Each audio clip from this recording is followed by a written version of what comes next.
Merci. Donc, merci de votre témoignage. Voilà. Merci. Donc oui, alors peut-être rapidement pour présenter quand même la société. Donc nous, en fait, on est spécialisé dans les logiciels pour la gestion des connaissances techniques. Donc notre client, c'est typiquement un centre de recherche, une grande entreprise, un bureau d'études, des gens qui vont avoir des connaissances techniques. Et donc on leur fournit des logiciels, des outils adaptés, à chaque fois personnalisés à leurs besoins. Donc alors par contre, oui, comment je fais pour passer? Là, c'est là. Hein, voilà. Donc c'est une société qui n'est pas toute neuve, hein, puisque 92 quand même, hein, donc c'est une vieille, plutôt une vieille start-up, hein, on n'est pas une jeune société.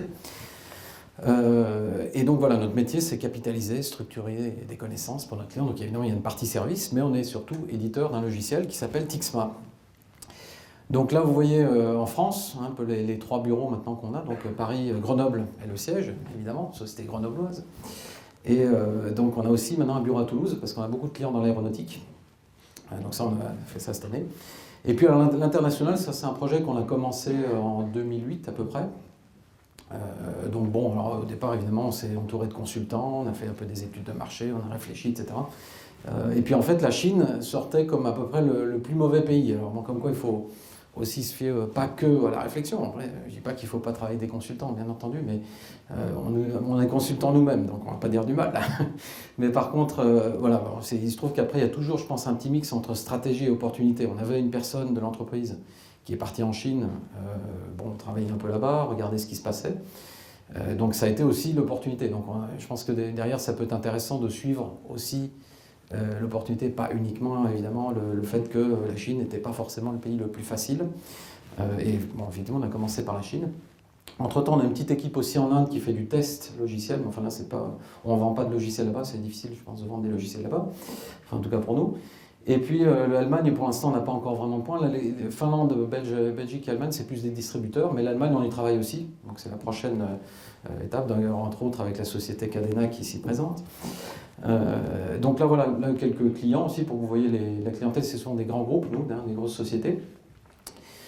Donc ça veut dire que, bien sûr, pour nous, c'est important. Le côté référence qui a été cité est très important. Hein. On parlait de l'Allemagne, où les gens vont se fier beaucoup aux références. Bon, il y a par exemple la société Liber, qui est notre référence en Allemagne. Donc là, évidemment, si on n'a pas de référence, ça peut coincer. Bon, ça, c'est notre cible, hein, typiquement, c'est les bureaux d'études, les laboratoires de grandes entreprises, des centres de recherche, c'est notre client typique.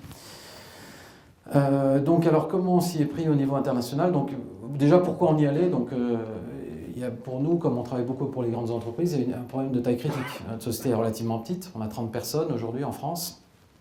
Donc, l'international, ça nous donne aussi une taille critique. Donc, je pense pour les éditeurs, ça peut être, peut-être pas tout de suite, parce que quand on est 2 ou 3, c'est peut-être pas évident. Mais je pense que quand on est un tout petit peu plus gros, ça peut donner une impulsion aussi pour tout de suite être perçu par son client comme une entreprise plus grande. Quand on dit qu'on a une filiale en Chine, qu'on est en Allemagne, qu'on est ici, qu'on est là, déjà ça va donner aussi une image. Donc ça peut être un premier argument. Donc après, nos clients, on nous le demandait aussi, c'est le deuxième point, surtout sur des sociétés internationales. Pour eux, c'est sécurisant de savoir qu'on est aussi capable de travailler dans d'autres pays. Et puis ensuite, le fait d'être confronté à d'autres concurrents aussi. En France, c'est un peu petit quand même la France, hein, si on compare au reste de ce qui peut se passer ailleurs. Je pense que c'est très intéressant d'être confronté à d'autres technos, à d'autres concurrents, d'autres façons de faire. Donc évidemment, de ce point de vue-là, je pense qu'on a appris beaucoup aussi. Et puis évidemment, le dernier aspect, c'est que tout simplement, ça permet de grandir, hein, ça permet d'avoir un marché plus grand. Alors bon, l'Allemagne, c'était le choix le plus du consultant, on va dire, puis la Chine, c'était plus le choix de l'opportunité. Donc on travaille sur les deux, hein, puisque l'Allemagne, on est aussi en train d'avancer. Mais je dirais qu'on a commencé par la Chine, où en fait aussi, on s'était un peu planté parce qu'on pensait qu'il n'y avait pas trop de R&D.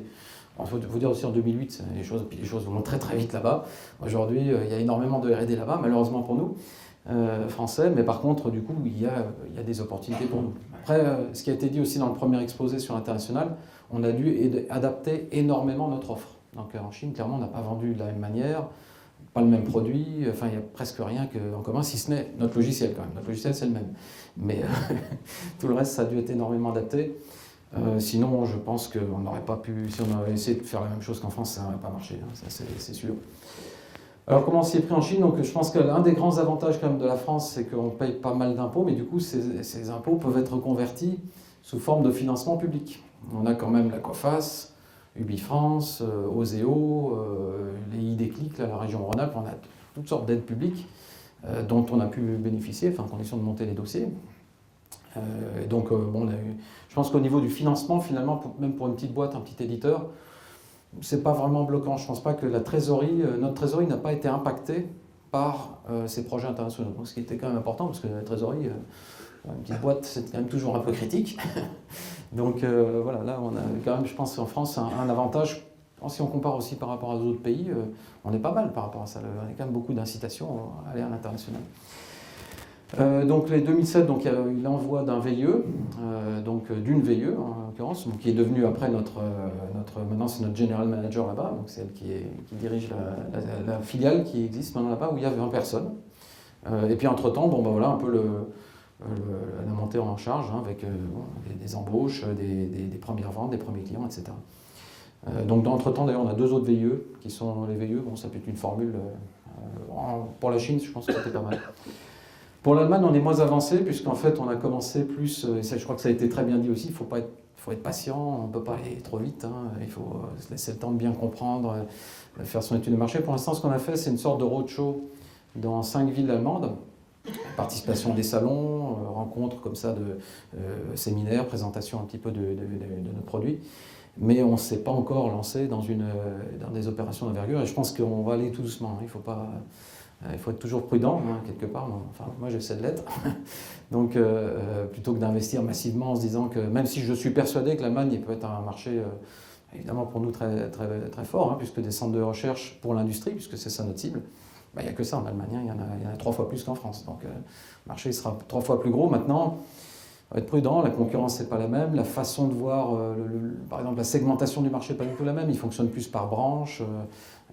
Bon, il y a plein de choses qui, évidemment, peuvent rendre les choses très différentes, quoi. Donc, bon, ça, c'est des choses un petit peu générales. Hein, le fait qu'il y a de la langue, oui, culture commerciale différente, on l'a dit. La communication multilingue, donc ça, évidemment, c'est un travail. Je crois qu'il y a d'ailleurs une société dans la salle qui propose ce genre de choses, hein, des traductions du soft et des différents supports. Ça, évidemment, c'est important. Bon, alors là, qu'est-ce qu'on peut trouver comme chose que je n'ai pas dite là-dedans, dans les clés de la réussite? Trouver des partenaires. Alors oui, ça a été dit aussi, hein, de pouvoir trouver quelqu'un qui est le grand frère, là, je crois, hein, tout à l'heure. Donc là-dessus, en Chine, on n'a pas vraiment pris de grand frère parce que les grands frères là-bas ne sont pas très fiables. Hein. Il vaut mieux pas choisir de grand frère en Chine. Par contre, en Allemagne, on est plutôt aussi là-dessus, sur la recherche de partenaires. On en a identifié quelques-uns. Maintenant, bon, on sait bien aussi que sur 5 partenaires potentiels, il y en a peut-être un qui va être vraiment productif. Donc, on est un petit peu prudent aussi là-dessus. Mais oui, je pense que ça peut être une stratégie payante. Bon, après, sur l'international, peut-être c'est un lieu commun, mais je pense qu'il faut aussi avoir aussi un peu la passion de ça. Hein. Bon, moi, si je prends mon cas personnel, c'est vrai que je suis... Bon, déjà, Bassetti, c'est pas très français. Moi, ma mère est allemande. Bon, j'ai un goût déjà pour l'international. Donc, je pense quand même qu'il faut qu'il y ait des personnes aussi dans la société qui aient cette envie-là. Ça peut être aussi un facteur de motivation pour les salariés, qui ont envie peut-être aussi de partager ça.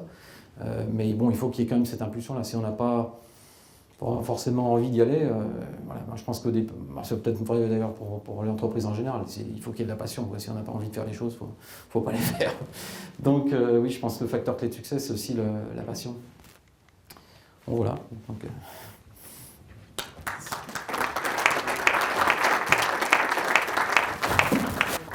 merci de l'intervention. Nous allons passer maintenant